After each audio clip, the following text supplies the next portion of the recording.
अनुच्छेद 18। यह अनुच्छेद उपाधियों के अंत की बात करता है, अर्थात किसी को किसी भी प्रकार की उपाधि प्रदान नहीं की जाएगी। यह उपाधि की बातें भी ऐतिहासिक संदर्भ से जुड़ी हुई है, हमारी सामाजिक व्यवस्था से इस संदर्भ में जुड़ी हुई है कि ब्रिटिश शासन के दौरान तत्कालीन सरकार ने अपनी नीति को क्रियान्वित करने के लिए कुछ लोगों को कुछ उपाधि प्रदान कर देती थी और उनका दुरुपयोग वो अपने मन मुताबिक किया करते थे। एक और उपाधि पाकर जहां वे लोग समाज में श्रेष्ठता के हकदार हो जाते थे, वहीं अन्य लोगों के साथ और समानता का बर्ताव किया जाता था। अपनी सरकार बनने के बाद, संविधान बनने के बाद संविधान में यह वर्णित किया गया कि उपाधियों का अंत होगा, किसी प्रकार की उपाधि नहीं दी जाएगी। यहां पर राज्य को उपाधियां प्रदान करने से निषेध तो किया गया, लेकिन यह प्रतिबंध केवल राज्य के विरुद्ध लगाया गया कि राज्य उपाधि नहीं देगी, सरकार उपाधि नहीं देगी। वहीं विश्वविद्यालय या कोई अन्य सार्वजनिक संस्थाएं अपने नेताओं को या अपने विद्यार्थी को उपाधि दे सकती है। और इसके साथ साथ कोई सेना में विशिष्ट कार्य करते हैं तो सेना उसे उपाधि देगी। उसी तरह जिस तरह की विश्वविद्यालय में विद्यार्थियों को कुछ श्रेष्ठ करने पर उपाधियां प्रदान की जा सकती है। अनुच्छेद 18 में भी 4 सब क्लॉज है, इसके 4 अन्य अनुच्छेद है। 18(1) में कहा गया है कि शिक्षण एवं सेना से अलग कोई अन्य उपाधि राज्य प्रदान नहीं करेगा। उपाधि नहीं करेगा प्रदान, लेकिन शिक्षण में और सेना में राज्य उपाधि प्रदान कर सकती है। अनुच्छेद 18(2) में कहा गया है कि भारत का कोई भी नागरिक विदेशी राज्य से कोई उपाधि प्राप्त नहीं करेगा। इसका संदर्भ आप समझ सकते हैं कि आप यदि भारत के नागरिक हैं, पाकिस्तान सरकार कोई आपको उपाधि देती है तो आप उसे प्राप्त नहीं करेंगे। अमेरिका सरकार कोई उपाधि दे रही तो आप उसे प्राप्त नहीं करेंगे। 18(3) इसमें बंद किया गया है कि कोई व्यक्ति राज्य के अधीन लाभ या विश्वास के किसी पद को धारण करते हुए किसी विदेशी राज्य से कोई उपाधि राष्ट्रपति की सहमति के बिना स्वीकार नहीं कर सकता। आप समझ लें कि यदि आप किसी लाभ के पद पर हैं या विश्वास के पद पर हैं, मतलब विश्वास के पद का अर्थ है कि आप भारत के नागरिक हैं, सरकार आपको भारत का नागरिक मानती है, आप एक श्रेष्ठ नागरिक हैं। और अगर आप कोई उपाधि प्राप्त करते हैं तो आप राष्ट्रपति विदेश से, तो आपको राष्ट्रपति की अनुमति लेनी पड़ती है। उन राष्ट्रपति की सहमति के बिना आप वही उपाधि प्राप्त नहीं कर सकते हैं।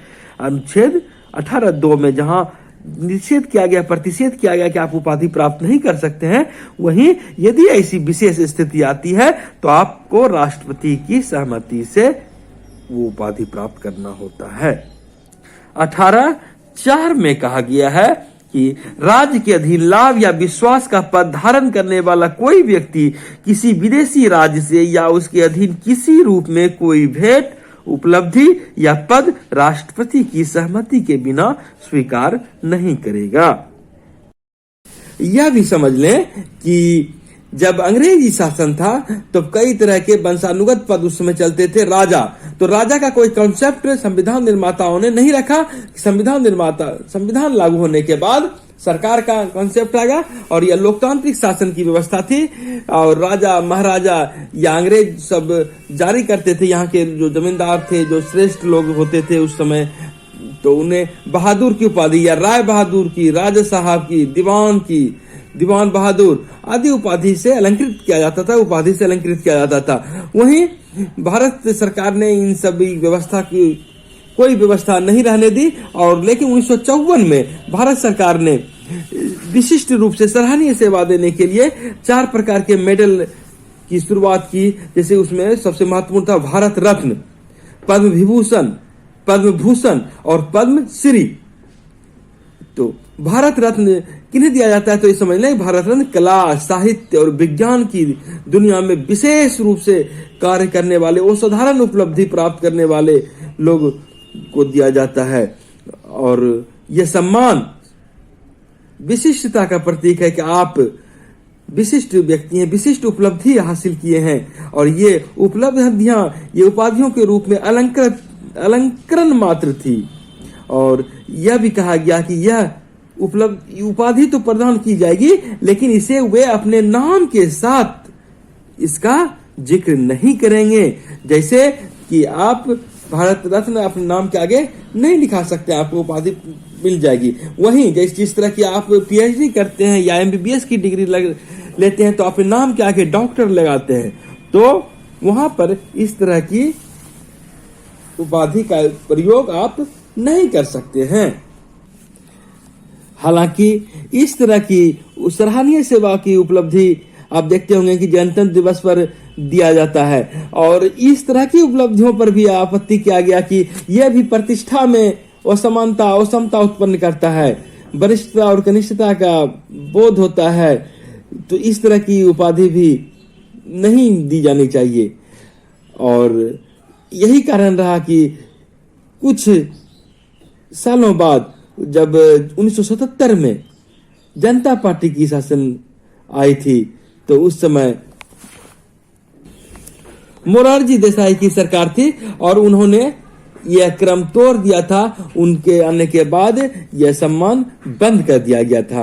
हालांकि पुनः 1980 में जब इंदिरा गांधी सत्ता में आई तो यह प्रथा फिर लागू कर दी गई। हालांकि यह मामला भी सर्वोच्च न्यायालय में गया और सर्वोच्च न्यायालय ने बालाजी राघवन बनाम भारत संघवाद 1996 में एक फैसला आया। उसमें कहा गया कि यह भारत सरकार द्वारा दिए जा रहे ये सारे उपाधि, भारत रत्न, पद्म विभूषण, पद्म भूषण, ये कोई सामंती उपाधि नहीं है। और यह राष्ट्रीय अलंकरण को, इन तरह की उपाधि को न मानकर राष्ट्र की सेवा का सम्मान माना गया और इस तरह की उपाधि को संवैधानिक करार दिया गया।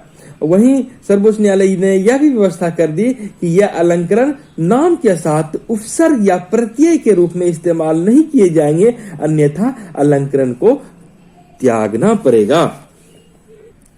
अपने नाम के साथ आगे या पीछे यदि यह सम्मान लगाया जाता है तो फिर उससे यह सम्मान वापस लिया जा सकता है।